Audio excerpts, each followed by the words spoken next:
जो विद्यार्थी मित्रों धोरण 11 चैप्टर नंबर 4 रासायणिक बंधन और आणवीय रचना में આપણે છેલ્લે લેક્ચર નંબર 7-6 में આપણા પેમ્ફલેટના પ્રશ્ન નંબર 20 થી 23 સુધી ભણી ગયા હતા। હવે આજે લેક્ચર નંબર 7 માં આગળ વધીએ તો પ્રશ્ન નંબર 24 થી શરૂઆત કરીશું। પ્રશ્ન નંબર 24 નું બંધારણ એટલે કે વિધાન આ રીતનું છે, જોઈએ। પ્રશ્ન નંબર 24 तो 24 प्रश्न विधान है वीएससी पीआर सिद्धांत जणावो। वीएससी पीआर सिद्धांत जणावो। चलो बोलो आ प्रश्न जोई अने सौथी पहला तो आपणे एनुं पूरुं नाम आपवानी इच्छा थवी जोईए। तो वीएसई पीआर VSEPR बराबर वैलेंस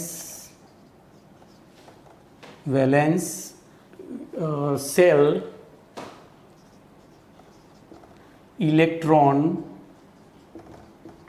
पेर रिपल्जन थियरी। आवो एनु पूरुं नाम थाय VSEPR थियरी। थियरी एटले सिद्धांत। चलो वेलेंस सेल एटले संयोजकता कक्षा,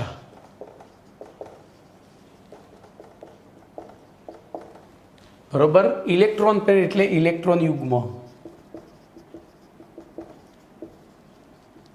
अने रिपल्जन एटले अपाकर्षण।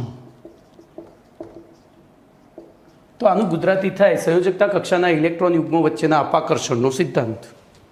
संयोजकता कक्षा ना इलेक्ट्रॉन युग्मों वच्चे प्रवर्ता अपाकर्षण बळनो सिद्धांत, बरोबर। तो जो सौथी पहला आपणे एनो परिचय आपीशुं। भाई हवे थियरी शरू थाय जो। बोलो परिचय में शुं लखीशुं? तो आपणे आगळ लुईस अभिगम जो केमिस्ट्री के फिजिक्स के बायोलॉजी में कोईपण थियरीनो जन्मदाता एनी आगळनी थियरी होय। आगळनो वैज्ञानिक कंईक भूल करे ए भूलमांथी नवो वैज्ञानिक ये भूल दूर करे एटले नवी शोध थई जाए।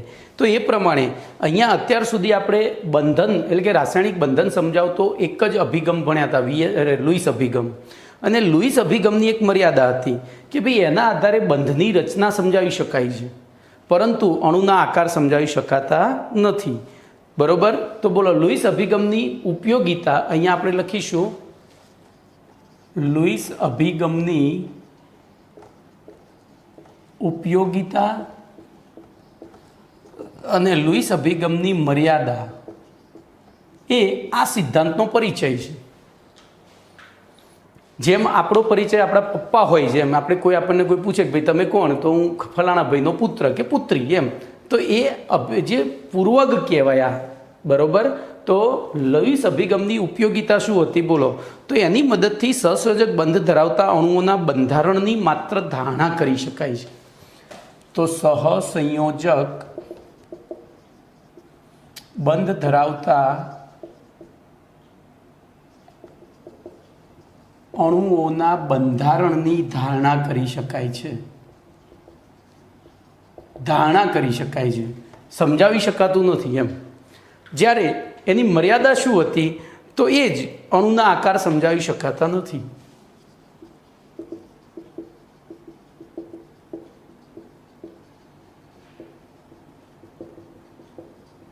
बरोबर।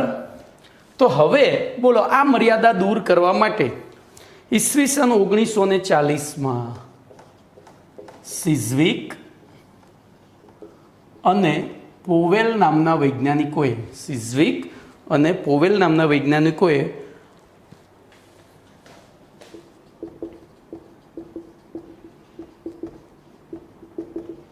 अणुना मध्यस्थ, हवे मध्यस्थनी जग्याए घणी वखत केंद्रीय पण लखाय छे, केंद्रीय परमाणु,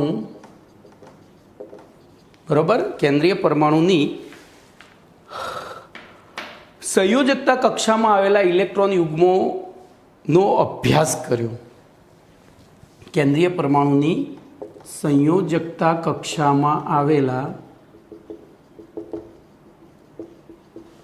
इलेक्ट्रॉन युग्मोनो अभ्यास कर्यो। અને તેમની વચ્ચે પ્રવર્તતા આકર્ષણ અપાકર્ષણ બળો. હવે જોજો અહીંયા એક શબ્દ ખોટો જ છે. બોલો, ઇલેક્ટ્રોન યુગ્મો વચ્ચે આકર્ષણ આવે નહીં, પણ આપણી આદત પ્રમાણે આપણે લખી નાખતા હોઈએ છીએ. તો અહીંયા ખાસ ધ્યાન રાખજો, તેમની વચ્ચે પ્રવર્તતા અપાકર્ષણ બળોના આધારે, બરોબર, અણુનો આકાર સમજાવતો બળોના આધારે અણુનો આકાર સમજાવતો એક સિદ્ધાંત આપ્યો.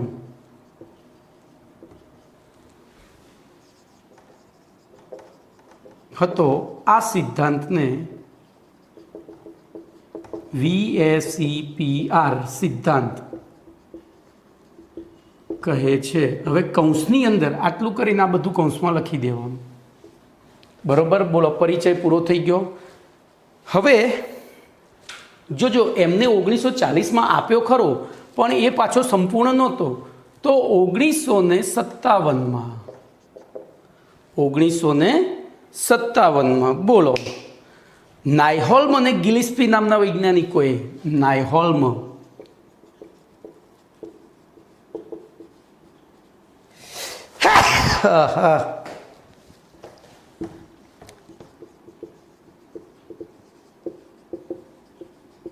વૈજ્ઞાનિકોએ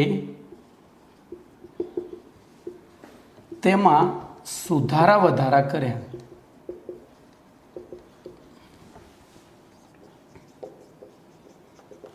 અને નીચે પ્રમાણે સિદ્ધાંત રજૂ કર્યો હતો, વિકસિત સ્વરૂપે રજૂ કર્યો હતો. સુધારા વધારા કર્યા હતા અને વિકસિત સ્વરૂપે એટલે કે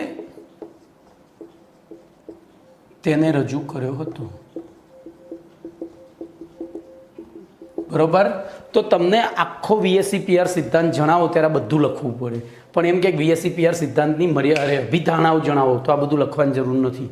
આટલું આ 2 મુદ્દા લખો ને ચાલે, કોણે આપ્યો તો ને કોણે સુધારા વધારા કર્યા હતા, બાકી બધાની કશાની જરૂર નથી. આ જો એમાં પ્રશ્ન પ્રમાણે જવાબ લખતા શીખજો. VSEPR સિદ્ધાંત જણાવો તો આખો સમજાવવાનો છે, પણ એમ કીધું કે VSEPR સિદ્ધાંતની અભિધારણાઓ જણાવો તો ફક્ત અભિધારણાઓ તો એમાં લખવાનું. ઈસવીસન 1940માં સિઝિક અને પોયલ નામના વૈજ્ઞાનિકોએ VSEPR સિદ્ધાંત આપ્યો હતો અને તેમાં 1957માં નાયહોલ્મ અને ગિલિસ્પી નામના વૈજ્ઞાનિકોએ સુધારા વધારા કર્યા હતા. આ સિદ્ધાંતની અભિધારણાઓ નીચે મુજબ છે અને પછી એની 4 અભિધારણાઓ લખી જ નાખવાની. 4 અભિધારણાઓ લખી જ નાખવાની. તો હવે એ 4 અભિધારણાઓ લખવા માટે મારે બોર્ડને ક્લિયર કરવું પડશે.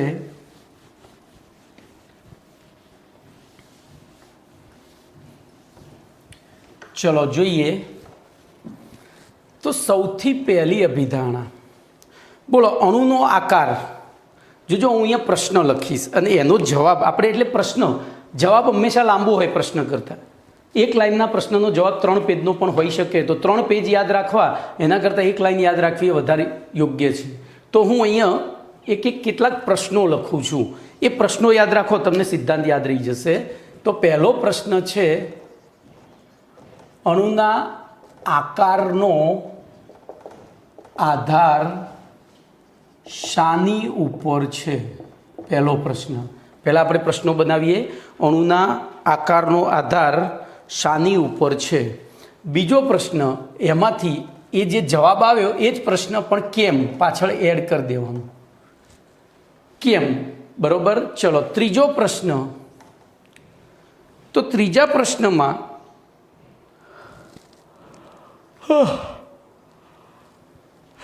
તેથી શું થાય? બસ આટલું વિચારો તમે. પહેલો પ્રશ્ન હવે જોજો, હું આના જવાબ પણ આપી દઉં છું. તો આપણે પછી એનું વિગતવાર વર્ણન, તો આનો જવાબ ટૂંકમાં લખીએ તો મધ્યસ્થ, આમ તો ટૂંકમાં લખવાની ઇલેક્ટ્રોન યુગ્મોની સંખ્યા એટલું લખું છું ટૂંકમાં, ઇલેક્ટ્રોન યુગ્મોની સંખ્યા ઉપર. જોજો હવે એનું વિગતવાર વર્ણન કરીએ. તો અણુનો આકાર અણુના મધ્યસ્થ પરમાણુની આસપાસ આવેલા ઇલેક્ટ્રોન યુગ્મોની બરોબર આસપાસ આવેલા હવે એક મિનિટ અહીંયા રહી ગયું મારે લખવાનું બંધકારક અને અબંધકારક ઇલેક્ટ્રોન યુગ્મોની સંખ્યા ઉપર આધાર રાખે છે. આખું ડિટેલમાં લખવાનું. અણુનો આકાર શાની ઉપર આધાર રાખે છે અથવા તો અણુના આકારનો આધાર શાની ઉપર છે. તો મેં ટૂંકમાં જવાબ લખ્યો એ આપણે આટલું યાદ રાખીને પછી એનું વિસ્તરણ કરીશું એટલે આપણો પહેલી અભિધારણા થઈ જાય. બોલો, અણુનો આકાર અણુના મધ્યસ્થ પરમાણુની આસપાસ આવેલા બંધકારક અને અબંધકારક ઇલેક્ટ્રોન યુગ્મોની સંખ્યા ઉપર આધાર રાખે છે. બરોબર, તો આધાર રાખે છે એની પછી કેમ બોલો, તો એનો જવાબ લખાય સંયોજકતા કક્ષામાં આવેલા. અહીંયા કદાચ આસપાસની જગ્યાએ પરમાણુની સંયોજકતા કક્ષામાં પણ લખી શકાય. અહીંયા આપણે એક શબ્દ એડ કરીશું, સંયોજકતા કક્ષામાં. બરોબર, તો સંયોજકતા કક્ષામાં આવેલા બંધકારક અને અબંધકારક ઇલેક્ટ્રોન યુગ્મો ઋણ વીજભારિત હોવાથી એકબીજાને અપાકર્ષે છે. બોલો, કેમ એની ઉપર આધાર રાખે છે? તો સંયોજકતા કક્ષામાં આવેલા બંધકારક અને અબંધકારક ઇલેક્ટ્રોન યુગ્મો એકબીજા ઋણ વીજભારિત હોવાથી એકબીજાને અપાકર્ષે છે. હવે આપણે આપણા ત્રીજા પ્રશ્નનો જવાબ આપીએ. બોલો, તેથી શું થાય? બોલો, અપાકર્ષે છે એટલે શું થાય? તો આથી આપણે આથી નહીં લખીએ, બરોબર, તો અહીંયા પછી આખું લખવું પડે, અથવા આથી લખીએ તો એ ચાલે. આથી આવા ઇલેક્ટ્રોન યુગ્મો, જોજો મસ્ત રીતે, આથી આવા ઇલેક્ટ્રોન યુગ્મો બોલો એકબીજાને અપાકર્ષે છે એટલે શું કરશે? અવકાશમાં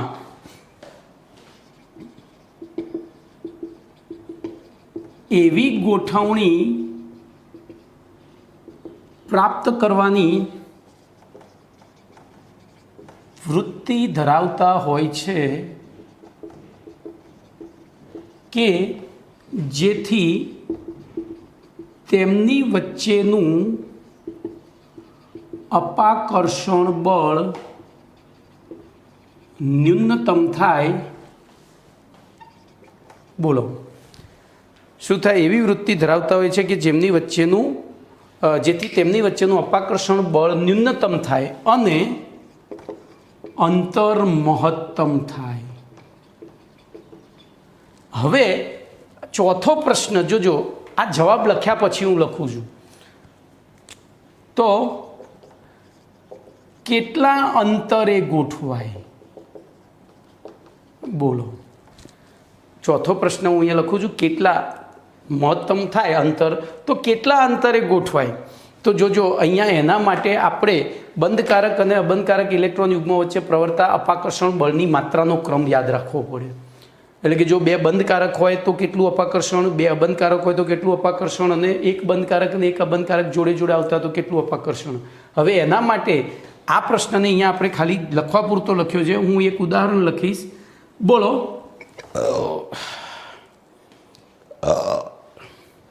આપણી પાસે 4 કૂતરા છે, 2 છૂટા કૂતરા છે અને 2 બાંધેલા કૂતરા છે. જોજો, હવે આ લોકોને ઝઘડવાની, તેમની વચ્ચે ઝઘડો થવાની, ઝડકો નહીં, ઝઘડો થવાની પ્રક્રિયા આપણે વિચારવાની છે. પ્રક્રિયાનો વિચાર કરતા. બરોબર, તો ધ્યાન રાખજો. હવે હું પ્રયોગ કરું છું. તો કૂતરા નંબર 1 અને કૂતરા નંબર 2, બોલો, આ પણ બે છૂટા છે એવું રાખીએ. બંને છૂટા કૂતરા છે, એક એને બાંધેલો નથી. પછી આને છૂટો રાખ્યો છે, છૂટો આ બાંધેલો છે, અને પછી બે બાંધેલા લીધા. બોલો આમાંથી કયો ઝઘડો સૌથી વધુ ભીષણ હશે? તો સૌથી વધુ ઝઘડાની તીવ્રતા સૌથી વધુ, બોલો સૌથી ઓછી કોની હશે? તો ઝઘડાની તીવ્રતા સૌથી ઓછી. તો પછી આમાં તો જળગા જ લખાય છે. મારે જ કેમ આમ થાય છે? ઝડપ ને જળગાને જબરજસ્ત ભૂલ થાય છે ભાઈ, કારણ કે મારો નેચર એવો છે ને, મેં મારી જિંદગીમાં કોઈ દી ઝઘડો જ કર્યો નહીં.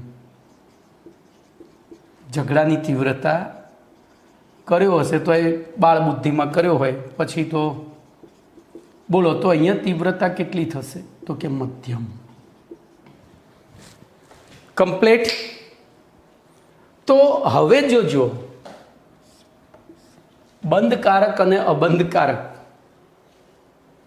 તો બંધકારકને બોન્ડિંગ ઇલેક્ટ્રોન કહેવાય. ધ્યાન રાખજો, આ ખબર પડી ગઈ ને, તો હું હવે આને ભૂસી નાખું છું. આના ઉપરથી આપણે આ જ ક્રિયા છે, કોઈપણ અણુના મધ્યસ્થ પરમાણુ ફરતે આવેલા ઇલેક્ટ્રોન યુગ્મોને આપણે બાંધેલા અને છૂટા કૂતરા તરીકે સ્વીકારીએ તો બંધકારક એટલે બંધાઈ ગયેલો કૂતરો છે, અબંધકારક એટલે છૂટો કૂતરો છે. તો બોલો સૌથી વધુ, હવે જોજો, અબંધકારકને ઇંગ્લિશમાં લોન પેર કહેવાય, એલપી કહેવાય. બંધકારકને બીપી કહેવાય, બોન્ડિંગ પેર. બરોબર. તો બોલો સૌથી વધુ અપાકર્ષણ ક્યારે પેદા થશે? સૌથી વધુ અપાકર્ષણ ક્યારે થશે? તો બે એલપી એકબીજાના સંપર્કમાં આવે ત્યારે. પછી એનથી ઓછું તો એલપી બીપી એકબીજાના સંપર્કમાં આવે ત્યારે, અને સૌથી ઓછું બીપી એકબીજાના સંપર્કમાં આવે ત્યારે. તો હવે જોજો, કેન્દ્રીય પરમાણુની ફરતે રહેલા બધા જ ઇલેક્ટ્રોન યુગ્મો એલપી હોય તો એ અવકાશમાં શક્ય એટલા દૂર ગોઠવવા પ્રયત્ન કરે, એટલે ત્યાં બંધકોણ વધારે થાય. આપણે હાલ પૂરતું, પછી જ્યારે ઉદાહરણ લઈને સમજીશું ત્યારે બધું આવડશે. પછી એક એલપી ને એક બીપી હોય તો ત્યાં અપાકર્ષણ મધ્યમ પ્રમાણમાં હોય, તો ત્યાં પછી બંધકોણ થોડો ઓછો થાય. અને બીપી હોય તો અપાકર્ષણ બિલકુલ ઓછું હોય છે, એટલે બંધકોણ ત્યાં એકદમ ઓછો થાય છે.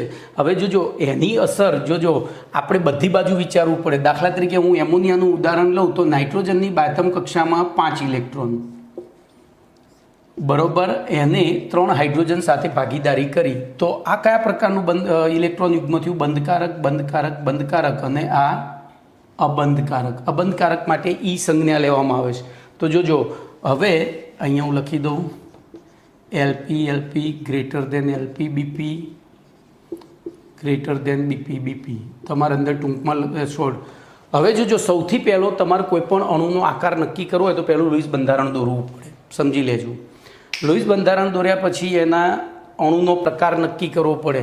તો અણુના પ્રકાર માટે કેન્દ્રીય પરમાણુની સંજ્ઞા ફિક્સ છે એ, તો પહેલો અહીંયા એ લખીશું. પછી બંધકારક ઇલેક્ટ્રોન યુગ્મ માટે બી અને એમની સંખ્યા, તો અહીંયા 3 છે તો 3 લખીશું, અને એક અબંધકારક છે તો ઈ. તો બોલો NH3 કયા પ્રકારનો અણુ થયો?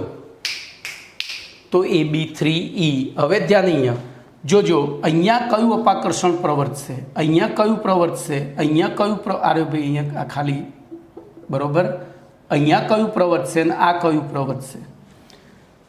તો આપણે આને એલપી ગણીએ, લોન પેર. તો આ બીપી. બોલો હું ABCD 4 નામ આપું, A, B, C અને D, તો કયું આકર્ષણ વધારે છે ને કયું ઓછું હશે?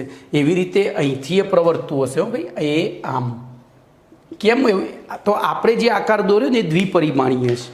હું તમને આખું વિગત સમજાવું તો આપણે જો આકાર દોર્યો દ્વિપરિમાણીય છે, એકચ્યુઅલી ત્યાં આકાર આવો થાય છે.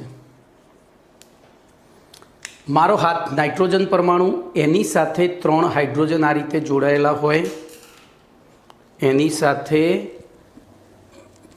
3 હાઇડ્રોજન આ રીતે જોડાયેલા હોય, અને ઉપર અબંધકારક.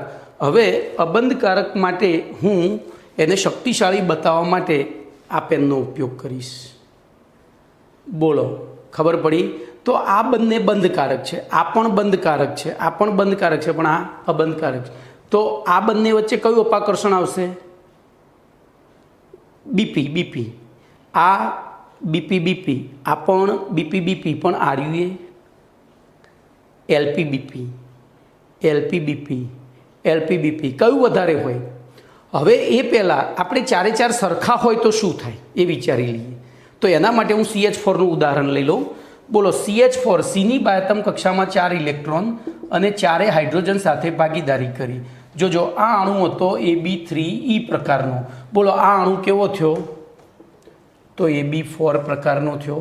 કેમ? તો કેન્દ્રીય પરમાણુ કાર્બનની ફરતે 4 ઇલેક્ટ્રોન યુગ્મો, ચારે ચાર કેવા? બંધકારક. ચારે ચાર કેવા? બંધકારક. અને એના કારણે આપણે એ અણુનો પ્રકાર AB4. તો કેન્દ્રીય પરમાણુ. હવે જો ચારે ચાર, તો આ બધા અપાકર્ષણ કેવા છે? સરખા. બધા અપાકર્ષણ સરખા છે, એટલે બધા જે બંધ છે એકબીજાથી શક્ય એટલા મહત્તમ અંતરે, તો 109:28 ખૂણે ગોઠવાય અને આ આકારને સમચતુષ્ફલકીય આકાર કહેવાય. કમ્પ્લીટ. આ આકારને કારણ કે ચારે ચાર બાજુ બંધ છે, એટલે CH4નો આકાર કેવો થયો? તો CH4નો આકાર થયો સમચતુષ્ફલકીય. કેમ ભાઈ સમચતુષ્ફલકીય? એમને સ્વીકારી લેવાનું? ના. તો જોજો, આ ત્રણને જોડીએ, ધ્યાનથી જોજો ભાઈ, પછી કન્ફ્યુઝ ના થતા. 1, 2 ને 3 ને જોડીએ તો એક ત્રિકોણ બન્યું. એવી રીતે 1, 2 ને 3 ને જોડીએ તો એક ત્રિકોણ બન્યું. એવી રીતે બોલો, આ હાથ બાજુ એક ત્રિકોણ બન્યું. એવી રીતે નીચે પણ એક ત્રિકોણ બન્યું. બોલો, આકાર બંધ થઈ ગયો. બધી બાજુ મેં કાગળ ચોંટાડી દીધા. બધી બાજુ કાગળ ચોંટાડ્યા એટલે બોલો, એ આવો આકાર થઈ ગયો.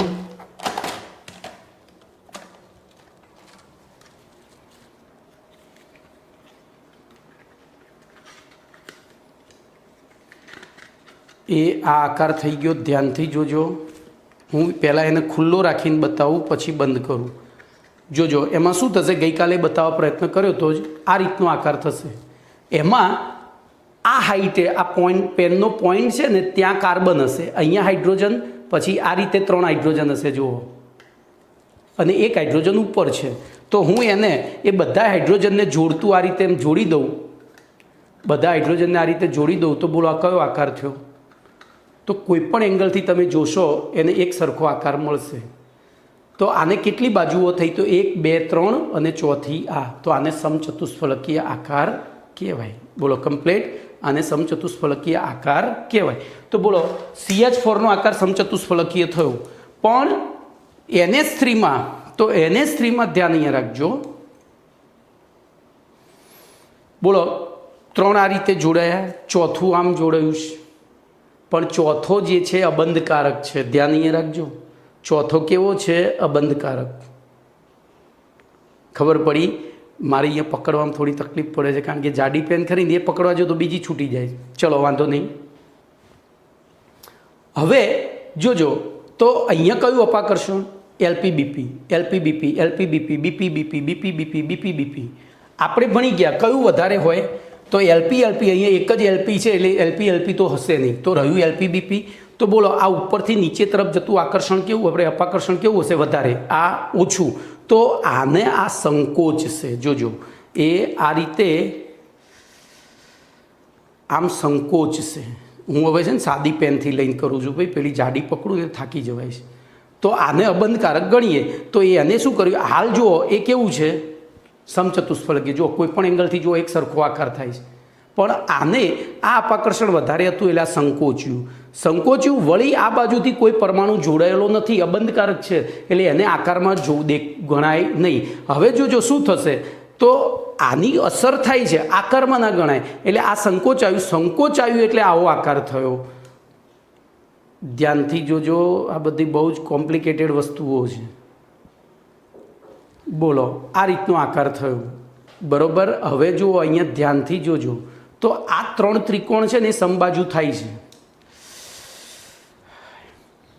આંગળીઓ દુખી જાય પાઠ ચલાવતા ચલાવતા. તો તમે પકડવા પ્રયત્ન કરજો એટલે ખબર પડે કે સાહેબ કેટના પકડે છે. બરોબર. તો આ 3 ત્રિકોણ સરખા થશે, પણ જો આ મોટું થયું, એનો મતલબ આ સમબાજુ નથી. સમજણ પડી? સમચતુષ્ફલકીય નથી. આ સમચતુષ્ફલકીય થયું, પણ પેલામાં એ સમચતુષ્ફલક કેમ થતું હતું? કેન્દ્રથી બધી બાજુથી અંતર સરખું થતું હતું. હવે આ બાજુ તો કંઈ છે જ નહીં, એટલે અહીંથી આ જે આકાર બન્યો એને કહેવાય ત્રિકોણીય પિરામિડ આકાર. કયો? જોજો, અબંધકારક હોત, અહીંયા જો આ બંધકારક હોત તો બધા પાછા આમ દૂર હોત અને એક સરખો આકાર ધારણ કર્યો હોત.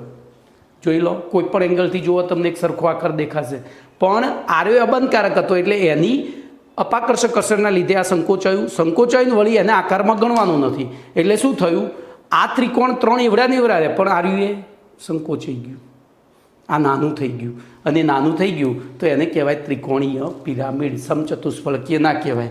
તો બોલો, આનો આકાર થયો ત્રિકોણીય પિરામિડ.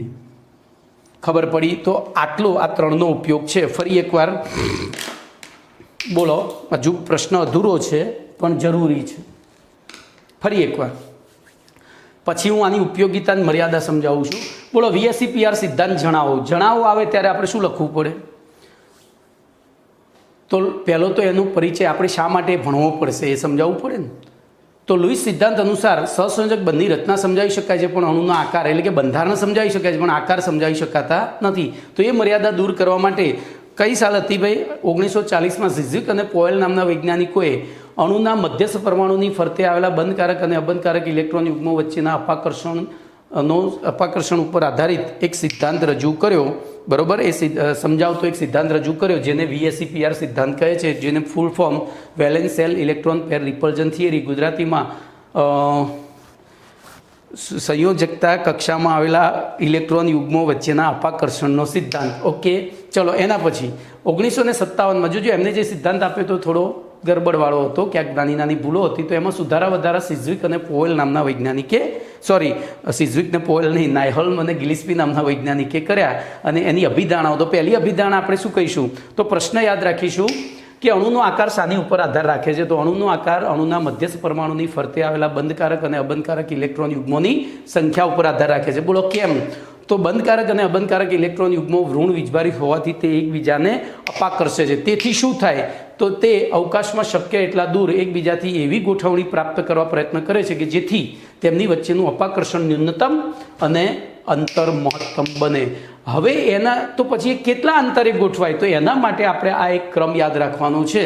તો છેલ્લા મુદ્દામાં આપણે લખીશું આવા ઇલેક્ટ્રોન યુગ્મો વચ્ચે પ્રવર્તા અપાકર્ષણ બળની માત્રાનો ક્રમ છે અબંધકારક ઇઝ ગ્રેટર દેન બંધકારક ઇઝ ગ્રેટર દેન બંધકારક. ઓકે, ચલો એના પછી એક બીજો મુદ્દો છે જે ખાલી આને કંઈ લેવા દેવા નથી, આમ લેવા દેવા નથી, પણ એની ઉપયોગિતા.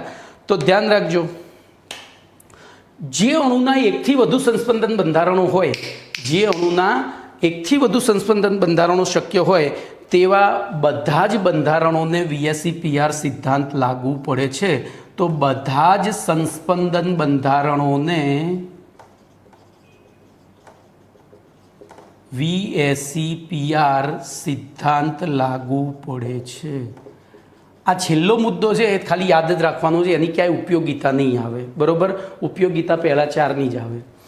હવે એની ઉપયોગિતા અને મર્યાદાની વાત કરીએ તો ધ્યાન રાખજો, એની મદદથી એટલે કે VSEPR સિદ્ધાંતની મદદથી P વિભાગના મોટા ભાગના તત્વના સંયોજનોના અણુઓના ભૌમિતિક આકાર, બોલો આ નાઇટ્રોજન અને કાર્બન 2 P વિભાગના તત્વો હતા અને એમના અણુ થયા, સંયોજન થયા, અને એ સંયોજનના અણુનો આકાર આપણે શેના આધારે નક્કી કર્યો? VSEPR સિદ્ધાંતના આધારે. તો ફરીથી બોલું છું VSEPR સિદ્ધાંત P વિભાગના તત્વોના મોટાભાગના સંયોજનોના અણુઓના ભૌમિતિક આકાર સમજવા માટે ઉપયોગી છે. વળી અણુના 2 શક્ય બંધારણો જોજો, એટલે કે એના એકથી વધુ સંસ્પંદન બંધારણો શક્ય હોય તો 2 બંધારણો વચ્ચે ઉર્જાનો તફાવત ઓછો હોય ત્યારે એ 2 બંધારણોના ભૌમિતિક આકાર ચોકસાઈપૂર્વક સમજાવી શકાય છે. આગળ આવશે ઓર્ગેનિક કેમિસ્ટ્રીમાં હું શું કહેવાય બેન્ઝીનનું બંધારણ આ સિદ્ધાંતથી સમજાવવાનું છે, એટલે હાલ એને આપણે આ મુદ્દાની ચર્ચા ત્યાં કરીશું. તો અણુના 2 શક્ય બંધારણો વચ્ચેની ઉર્જાનો તફાવત ઓછો હોય ત્યારે આ સિદ્ધાંતની મદદથી તેમના ભૌમિતિક આકાર જે પણ 2 શક્ય બંધારણોના ભૌમિતિક આકાર છે એ ચોકસાઈપૂર્વક સમજાવી શકાય છે. ચલો આની મર્યાદા. તો મર્યાદામાં એવું છે કે VSEPR સિદ્ધાંત અણુના આકાર ઉપર ઇલેક્ટ્રોન યુગ્મની અપાકર્ષક અસર સૈદ્ધાંતિક રીતે પ્રાયોગિક રીતે સમજાવી શકીએ. પ્રયોગોથી આપણે પુરવાર કરીએ કે ભાઈ અહીંયા અપાકર્ષણ થયું ના બંધકોણ આટલું, એટલે બંધકોણ ઉપરથી સાબિત થાય. બોલો આમાં બંધકોણ બધો 109°4' જ હતો બધા ખૂણા, જ્યારે આમાં બંધકોણ 107 પોઈન્ટ સમથિંગ થાય છે, 107.5. તો બંનેમાં સંકરણ, આના પછી આપણે ભણીએ છીએ સંકરણ તો એક સરખું છે. સંકરણ સરખું હોય તો બંધકોણ સરખો હોવો જોઈએ, તો પછી અહીંયા 109 ને અહીંયા 107.5 કેમ થયો? તો એને પુરવાર કર્યું કે અબંધકારક એ બંધકારક ઉપર લાગતું અપાકર્ષણ વધારે છે, જ્યારે આમાં બધા જ બંધકારક હોવાથી અપાકર્ષણ સરખું હતું. બોલો કમ્પ્લેટ. તો હવે તો જોજો અહીંયા સિદ્ધાંતની મર્યાદા છે. તો વીએસસી પિયર સિદ્ધાંત અનુસાર અણુના આકાર ઉપર ઇલેક્ટ્રોન યુગ્મની અપાકર્ષક અસર સૈદ્ધાંતિક રીતે સમજાવી શકાતી નથી. એટલે કે સ્પષ્ટતાપૂર્વક સમજાવી શકાય, આપણે સાબિત ના કરી શકીએ કે અહીંયાથી કેટલું અપાકર્ષણ લાગશે, અહીંયાથી કેટલું, કારણ કે અણુ બદલાય એમ અપાકર્ષણ બદલાય છે. અણુ બદલાય એમ અપાકર્ષણ, કારણ કે આની અંદર આની અસર થાય છે. કમ્પ્લેટ. તો આ એની મર્યાદા છે. હવે આગળનો જે પ્રશ્ન છે એ પ્રશ્ન, જો કે પ્રશ્ન નથી, એ આખું કેમેસ્ટ્રી છે અને એને આપણે દિલથી સમજવાનું છે. બરાબર, એને દિલથી સમજવાનું છે. એટલે પહેલાં હું તમારો સમય ના બગડે એટલે એક કોષ્ટક દોરી દઉં છું. બરાબર, અને પછી ત્યાં સુધી વિડીયો પોઝ કરી અને કોષ્ટક દોરીને પછી આપણે આગળ ચાલુ કરીએ છીએ. તો જો અહીંયા આપણે એક કોષ્ટક રચીશું, જેમાં 1 by 1 આગળ વધતા જઈશું. અને આ કોષ્ટકને ધ્યાનથી સમજી લેજો. બરાબર, ધ્યાનથી સમજી લેજો તો તમને કોઈ તકલીફ નહીં પડે. તો આપણે હું શોર્ટમાં લખીશ કુલ ઇલેક્ટ્રોન યુગ્મોની સંખ્યા, પછી બંધકારક. બરાબર, બંધકારક હું ટૂંકમાં લખીશ ઇલેક્ટ્રોન યુગ્મોની સંખ્યા, પછી અબંધકારક ઇલેક્ટ્રોન યુગ્મોની સંખ્યા. બરાબર, પછી અણુનો પ્રકાર, પછી સંકરણનો પ્રકાર,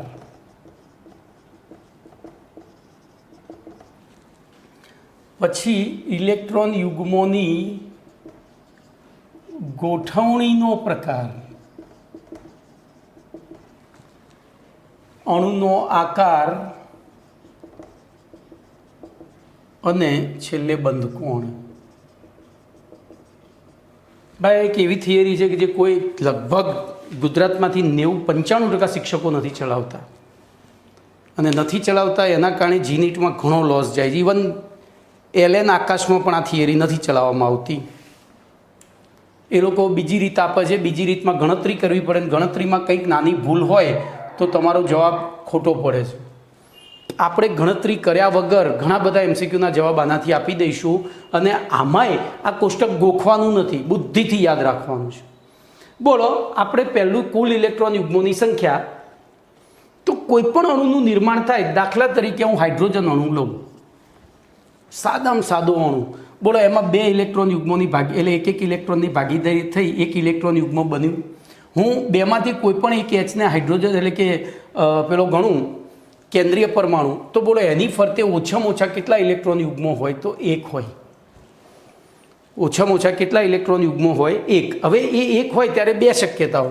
એ બંધકારક હોય, જો એ પોતે બંધકારક હોય તો અબંધકારક કેટલા થઈ જાય? 0 થઈ જાય. ખબર પડી?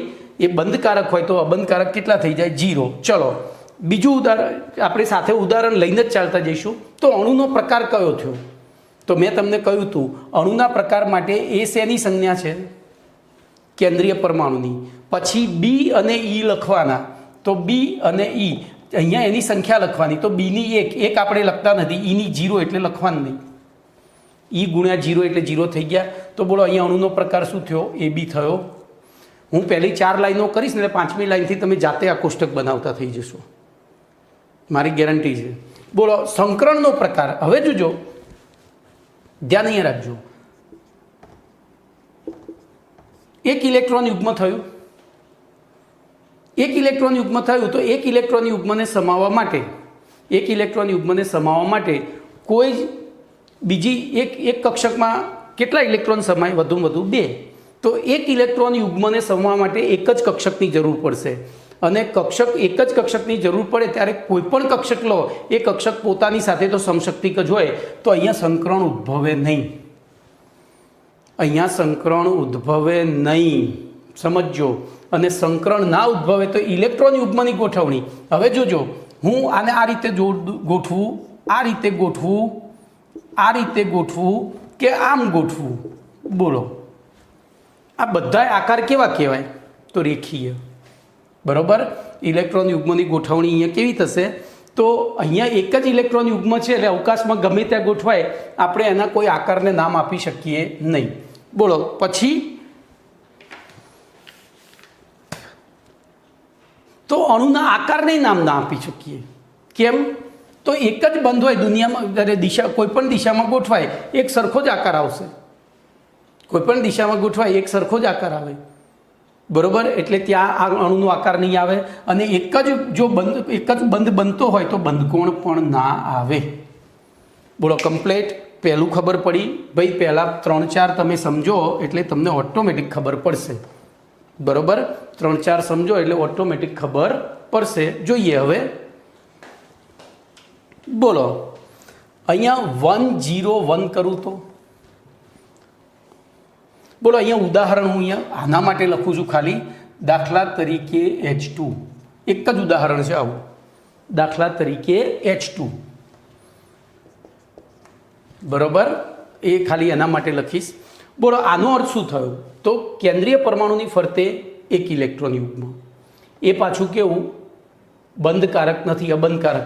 બોલો એનું ઉદાહરણ He લઈ લેવાય. તો આવો અણુ શક્ય ના હોય, આવો પરમાણુ. કેમ?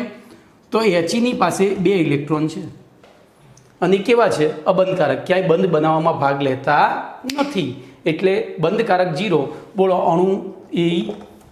બોલો આ બધું ડેશ થશે. તો જો અહીંયા ધ્યાન રાખજો, અહીંયા લખું છું આવો અણુ શક્ય નથી. આવો અણુ શક્ય નથી. કેમ નથી? તો એ અણુ ક્યારે કહેવાય? 2 પરમાણુ એકબીજા સાથે જોડાય ત્યારે. તો આવો પરમાણુ જ હોય. ખબર પડી? અહીંયા એ તો લખીએ જ. આવો એટલે અહીંયા આ રીતે લખું.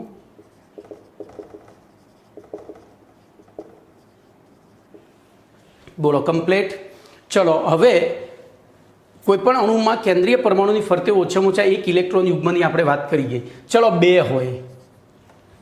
2 હોય તો શું ચાન્સ? તો 2 કેવા? ધારો કે બંધકારક, તો અબંધકારક 0 થયા. આપણે ઉદાહરણ લઈએ છીએ તો અણુનો પ્રકાર કેવો થયો? બોલો Ab2. હું ધારો કે BeCl2 લઉં છું. બોલો બેરિલિયમનો પરમાણુ ક્રમાંક 4, ઇલેક્ટ્રોન રચના 1s2 2s2, એટલે કે બાહ્યતમ કક્ષામાં 2 ઇલેક્ટ્રોન. બરોબર. તો આ Beની બાહ્યતમ કક્ષામાં 2 ઇલેક્ટ્રોન છે. હવે Clની બાહ્યતમ કક્ષામાં 7 ઇલેક્ટ્રોન. તો 2 Cl એક ઇલેક્ટ્રોન યુગ્મની ભાગીદારી કરી. ભાઈ આ વચ્ચે પેલો ભૂસાય નહીં એટલે ટુકડો કર્યો છે.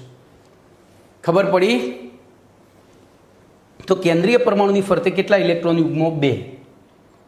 2 કયા પ્રકારના? બંધકારક. અબંધકારક એક પણ છે નહીં, એટલે અણુનો પ્રકાર.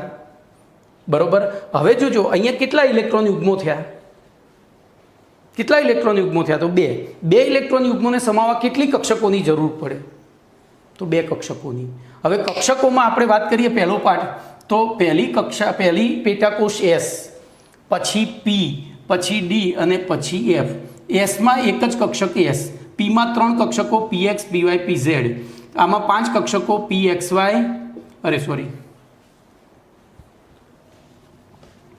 DXY, DYZ, DZX, DX2, અને DZ2. આની જરૂર આપણે પડશે નહીં, કારણ કે હજુ એવું કોઈ સંયોજન શોધાયું નથી કે જેમાં F કક્ષક સંકરણમાં ભાગ લેતી હોય. કેમ? બોલો એનો જવાબ શોધી લાવજો. F કક્ષકો સંકરણમાં ભાગ લેતી નથી, કારણ આપો. શોધી લાવો. ચલો જોઈએ તમે કેટલો બીજો પાઠ પરફેક્ટલી ભણ્યા છો. એ આ પાઠ પતે ત્યારે મને જવાબ આપજો. આ પાઠ પતે પછી જવાબ આપજો. ત્યાં સુધીનો સમય આપું છું. ના આપો તો મને યાદ કરાવજો, હું આપીશ. બરોબર. તો બોલો Ab2. હવે સંકરણ માટે તો એને 2 ઇલેક્ટ્રોન યુગ્મો છે, તો 2 કક્ષકોની જરૂર પડશે. તો એક S અને એક P લેશે. એ બેનું સંમિશ્રણ કરી સમાન શક્તિ અને સમાન આકારવાળી બે કક્ષકો પેદા કરશે. બોલો અહીંયા કક્ષક કેવું થયું? એસપી સંકરણ. કયું સંકરણ થાય? એસપી સંકરણ. એસપી સંકરણ થાય એટલે બે બંધ બન્યા, બે બંધકારક. તો VSEPR સિદ્ધાંત અનુસાર બોલો આ બે ઇલેક્ટ્રોન યુગ્મો પોતાની વચ્ચે પ્રવર્તા અપાકર્ષણ બળને નાબૂદ કરવા શક્ય એટલા દૂર એટલે એકબીજાથી 180 અંશના ખૂણે ગોઠવાશે. તો બોલો કેવી રીતે ગોઠવાશે ઇલેક્ટ્રોન યુગ્મો? રેખીય રીતે.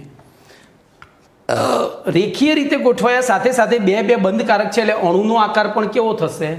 રેખીય. અણુનો આકાર પણ રેખીય અને એમની વચ્ચેનો બંધકોણ થશે 180 અંશ. કેટલો થશે? 180 અંશ. બરોબર. તો અહીંયા હવે જોજો આગળનો બીજો વિકલ્પ વિચારીએ આપણે. આને ભૂસી નાખીએ. આ બધું ભાઈ આ સિદ્ધાંત આવડ્યો ને એટલે તમે સમજો કોઈ પણ MCQમાં અણુ આવતો હશે ને અને અણુ સંબંધી કોઈ પણ પ્રશ્ન હશે તો તમે આંખ બંધ કરીને જવાબ આપી શકશો. ચલો 2 ના 2 જ, એક બંધકારક એક અબંધકારક. 2 ના 2, એક બંધકારક એક અબંધકારક. બોલો અણુનો પ્રકાર શું થાય? ABE. બોલો આવું એક અણુ ઉદાહરણ આપો તો મને. 2 ના 2, એક બંધકારક ને એક અબંધકારક. બોલો.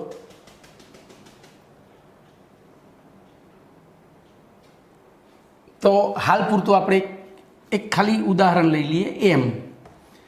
એમની બાહ્યતમ કક્ષામાં 2 ઇલેક્ટ્રોન છે. બરોબર, 2 ઇલેક્ટ્રોન છે, સોરી 3 ઇલેક્ટ્રોન છે.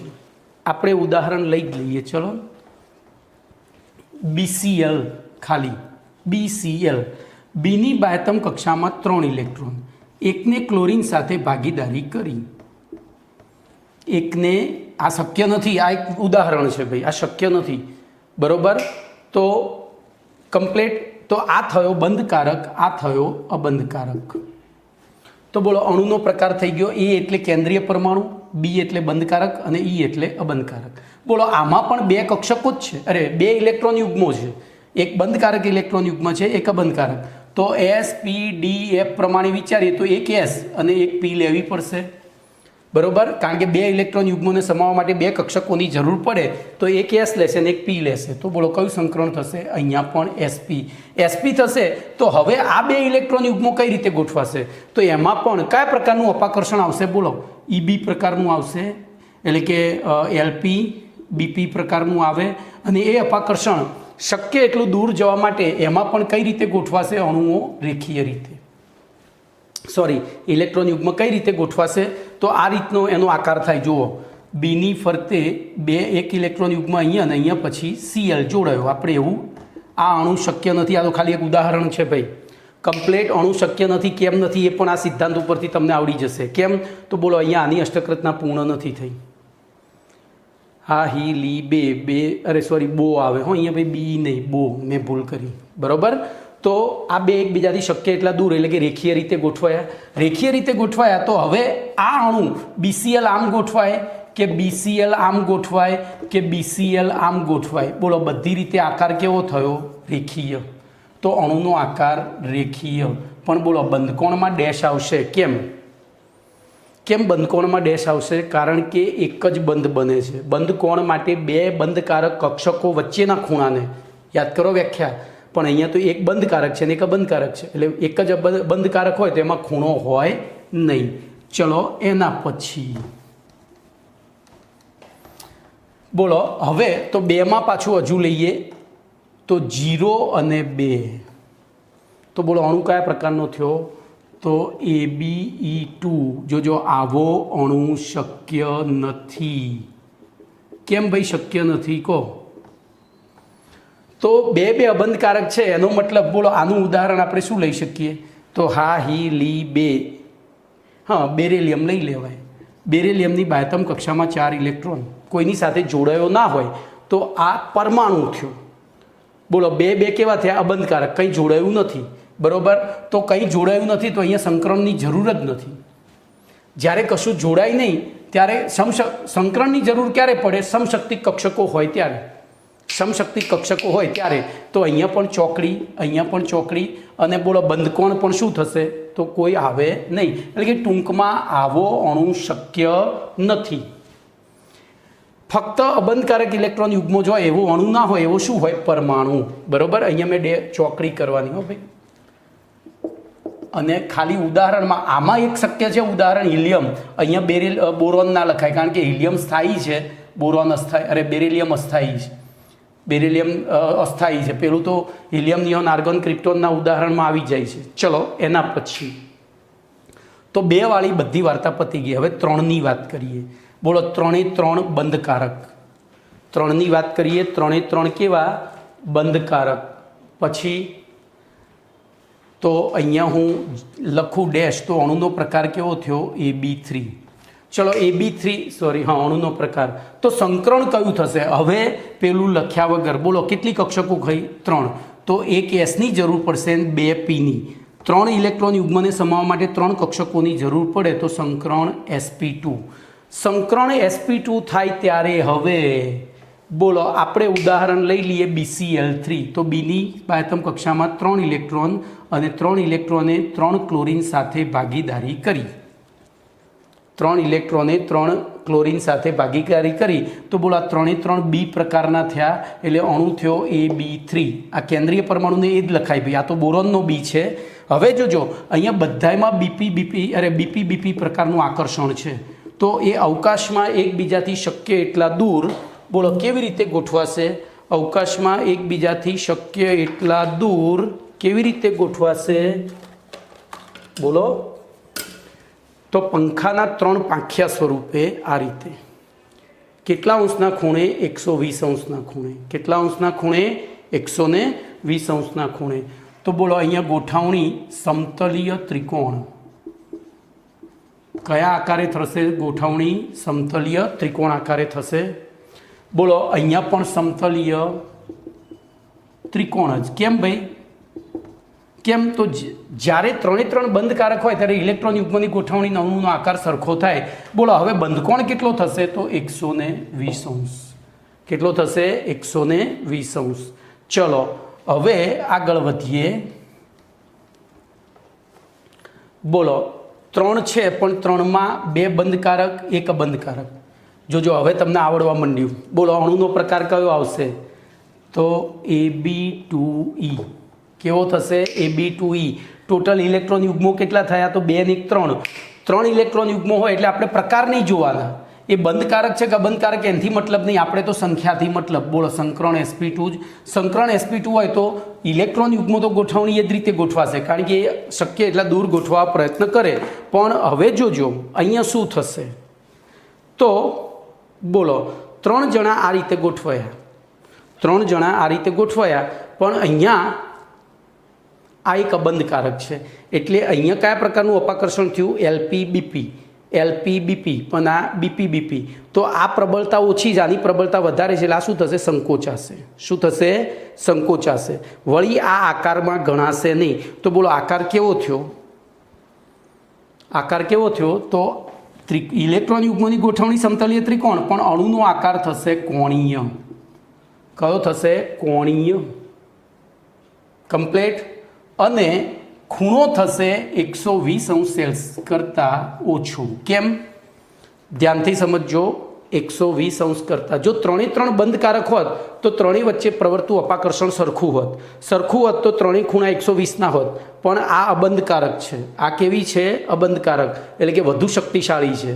અબંધકારક એટલે છૂટો કૂતરો એટલે વધુ શક્તિશાળી. તો બોલો અહીંથી એને આને આમ દબાવ્યું, આને આમ દબાવ્યું, તો આ ખૂણો 120થી વધ્યો, આ 120થી વધ્યો, પણ આ 120થી ઘટ્યો. હવે અણુમાં આકારમાં અબંધકારક બાજુથી કશું જોડાયેલું ના હોય એટલે ગણાય નહીં. તો અણુ આટલો જ ગણાય. અને અણુ આટલો ગણાય તો બોલો બંધકોણ કેટલો થયો? કમ્પ્લેટ 120 અંશ. ચલો એવી રીતે 3 1 2. બોલો હેડો. તો અણુનો પ્રકાર ABE2. બોલો સંકરણ તો એનું એ જ રહેશે, sp2 જ. સંકરણ એનું એ જ રહેશે, sp2. બોલો આ ગોઠવણી પણ એની એ રહેશે, એ ગોઠવણી પણ એની એ જ રહેશે. પણ હવે ફરી પાછું પેન પકડીને વિચારીએ, બોલો 3 બંધ કારક હોત તો શું થાત? તો 120નો. પણ હવે શું થયું છે? એક બંધકારક. હવે જોજો, મારી પાસે પેનોની મર્યાદા છે, એટલે પહેલાં આગળના ઉદાહરણમાં આને અબંધકારક ગણ્યું હતું, કારણ કે ત્યાં એક અબંધકારક ને 2 બંધકારક હતું. અહીંયા 2 અબંધકારકને એક, તો આ 2ને અબંધકારક ગણીશું, આને બંધકારક. બોલો આ 2, તો આમની વચ્ચે અપાકર્ષણ વધારે છે, આમ પહોળા થશે, પણ એની અસર અહીંયા નહીં થાય. કેમ નહીં થાય? તો અહીંથી દબાણ લાગ્યું ને અહીંથી લાગ્યું, બરાબર. હવે આકારમાં આને ગણવાનું નથી, પેલા અબંધકારકને ગણવાનું નથી. તો બોલો આ આકાર કેવો થશે? રેખીય. પણ અહીંયા ખૂણો નહીં આવે. કેમ ખૂણો નહીં આવે? તો એક જ બંધ છે કેન્દ્રીય પરમાણુથી. ખૂણા માટે ઓછામાં ઓછા 2 બંધ જોઈએ. ચલો એના પછી 303. બોલો અણુનો પ્રકાર AE3. હવે તમને આવડી જવું જોઈએ. એક મિનિટ, અહીંયા મારી ભૂલ હતી હો ભાઈ, AE2 જ. તો જોજો, એકલા AE પ્રકારના અણુઓ, તો આવો અણુ શક્ય નથી. બોલો, તો અહીંયા સંકરણે ના આવે, કશું જ ના આવે, ડેશ. બોલો કમ્પ્લેટ, ક્લિયર? તો આને ધ્યાનથી સમજો, આ કોષ્ટક 2 લેક્ચર લેશે. આને ધ્યાનથી સમજો, આ કોષ્ટક 2 લેક્ચર લેશે. આપણે બીજું નેક્સ્ટ લેક્ચરમાં કરીશું. ઓકે, તો અહીંયા વિરામ આપું છું આ લેક્ચરને.